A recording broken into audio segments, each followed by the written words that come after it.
কবি নজরুল ইসলামের একটা কথা ছিল কিংবা একটা লেখা এরকম ছিল, আমি জানি চিরজীবন আমাকে কাটতে হবে, কারণ আমি যে তোমাকে চেয়েছি।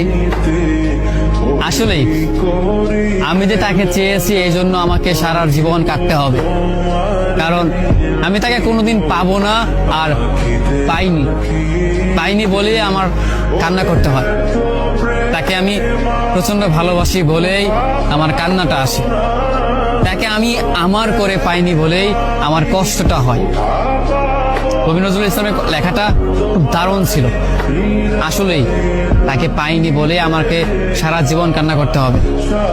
যদি সে আমার এই ভালোবাসাটা বুঝতো, আমার এই অসীম ভালোবাসাটা বুঝে আমাকে একটু বলতো যে আমি অন্যদের মতো কখনোই তোমাকে ছেড়ে যাব না, তাহলে বিশ্বাস করুন পৃথিবীতে হয়তো আমার চাইতে